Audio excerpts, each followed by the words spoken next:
Good morning. Welcome to Etobicoke Lakeshore. Welcome, Premier. Thank you for coming to my riding again. And thank you, Bob and Krista, for hosting us here this morning. You know, Bob and Krista, I've known them many years. They've been my constituents for a long time. Very typical of, the hardworking people that live in this community. And when they retire, they choose to stay here in their home. And our government is committed to helping you do that because we care and we want to make sure that we provide people with care, not cuts. And that's what Premier Wynne is here to talk about today. Thanks, Peter. Thank you very much. And thank you, Bob and Krista, for welcoming us into your home. I was just saying what a beautiful neighborhood this is, and we've had a chance to talk with another couple of your neighbors, and it's the same conversation, which is how do we make sure that as we age, as we all do, that we find ways to stay in our homes. And Bob and Krista, you are really fit people. We saw the pictures of the marathons that you've run, and we talked about the fact that you walk and run every day. But even with all of that, at some point there are things that you can't do for yourselves, and that you need some help with. And so that is what we want to talk about today. How do we as a society make sure that people have the care that they need? Not everyone has a daughter or a son or family to be that support. And so what I believe is that government exists to step up and do those things that people can't do for themselves, to create an environment where people can feel supported and can get the care that they need when they need it. And at one time or another in our lives, we all need care. That's just a reality. And so that's what we were talking about this morning. And we talked about the kinds of things that start to get more difficult. So, Bob, you were talking about snow shoveling. I was talking about eaves troughs, cleaning windows, cleaning in heavier cleaning in the house. So what we have done is we've created the Healthy Homes program for seniors, the Seniors Healthy Homes program, because we know that as those things become more difficult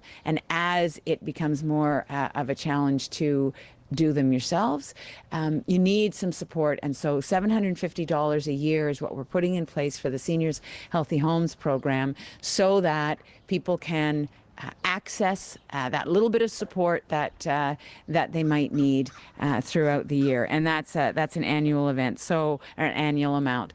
The program is being designed. It will be designed. This was part of our budget, but it will be for the kinds of things I just talked about, whether it's shoveling snow, doing work in the garden, cleaning, window cleaning, eaves troughs, that kind of thing. It's about recognizing the toll that providing care can take on a family. So even families where there are kids, they may not live close by. They may not be able to be there to do those things for their parents or their aunts or their uncles. So that's what this is about.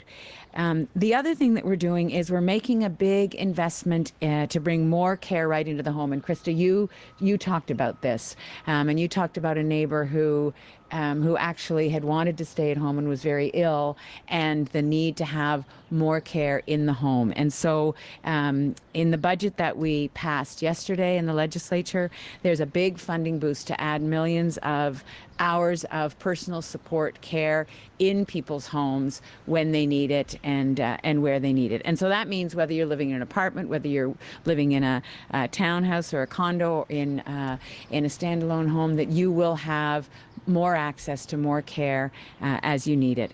So that's the part of the care plan that we were talking about this morning. But it's part of a broader care plan that we have put forward, and it is a stark contrast with what Doug Ford is proposing, because what he has said is that he is going to cut across government. Now, he has said that these are efficiencies that he's going to find. The reality is $6 billion across the services that people need and access. That means $6 billion that will not be available to provide those services. It apparently makes sense to him to make a big tax cut to give the wealthiest in our society and the wealthiest corporations a tax cut. But what it means is that the kinds of things that we're talking about, like this care for seniors in their homes, will be at risk. So I wanted to just thank you, Bob and Krista, for being here and allowing us to be part of your lovely garden and home, and to thank you for supporting the plan that we've brought forward to provide more, not less, care for people in your neighborhood and all across the province. So we'll take your questions. Why did you choose Etobicoke for your first event? I mean, is it because this is the traditional Ford, quote-unquote, Ford Nation? Did you want to send a signal to Doug Ford that you're going to battle him on his home turf? I mean, I know it's Peter's riding, but I was here for Peter. We're going to be all over the province, and I'm going to push against and fight against Mr. Ford's agenda wherever I am in the province. And so we will. Today I'm going to be in Ottawa, in Etobicoke. So on the first day of the campaign, I'm going to be in many places, and tomorrow we're going to Barrie. So we're going to be all over the province. Mais quand même, quelle est l'importance de la grande région de Toronto pour cette élection-ci? Alors, la grande région de Toronto, c'est toujours importante dans une élection en Ontario, parce que la population ici est plus dense et nous avons un plan pour la grande région de Toronto, mais aussi pour Ottawa, London et toute la province. Premier, a lot of details on this program you say is being developed. It is. Will it be needs tested? No, it won't be. It won't be. It's for everyone. The reality is that everyone at some point in their lives needs that kind of support. To be cynical for a moment, it seems a little bit like promising demographics that votes a lot, getting ready for an election. Is that what this is about? It's really not. I mean, we've been for a number of years in our healthcare system and in our budgets putting in place support for people who are aging and who want to stay in their homes. A big part of the transformation of the healthcare system has been about getting more care into the community, putting more home care in place, because people want to stay in their homes. People don't want to be in hospital. They don't want to be in a long-term care home unless they absolutely have to be. And that's a shift. That's a difference that we're seeing. And then the other reality is, as I said, we recognize that there is an aging population in Ontario. And sometimes we talk about the aging demographic in a sort of academic or abstract way. But what an aging demographic means is that there are older people in all of our neighborhoods who need more support. I mean, I see a dad with his tiny baby over the fence there, and that's what this neighborhood is about. It's mixed, but I've already met 3 households who are seniors, and that's what's happening in all of our neighborhoods. There's a higher proportion of seniors. And Krista and Bob were saying when they moved in here in this neighborhood in '82, you were the youngest, right? Everybody was young families, and who wouldn't want to stay in this neighborhood throughout your life? And that's what's happening, and that's what an aging demographic means. We've seen the candidates out and about, especially today, but a poll exclusive to Global shows that most people in Ontario, they're not happy with the 3 choices in front of them and that they wish there was a different choice. What do you say to that, and how would you maybe swing the vote your way? Well, that's what a campaign is about. A campaign is about connecting with people, talking about what we have done and what we are going to do going forward, and connecting with people. It really is about having those conversations. It's what I love about the democratic process is that, we have an opportunity over this 28 days we have permission, because we're in an election period, to walk up to people wherever we are in the province and have a serious conversation about what they expect of us as politicians and the vision that they have and that we have for this province. This is a wonderful place to live, and I know that there are always questions, particularly at the beginning of an election campaign, about, how good are the options. But we live in a place where we have an excellent healthcare system. We have an excellent education system. We have every opportunity to be the very best in the world in so many ways. And so that's what the conversation is going to be about over the next 28 days. And hearing from people about what their specific expectations are, that helps to mold the discussion through the campaign. But are you surprised that people aren't happy with their choices?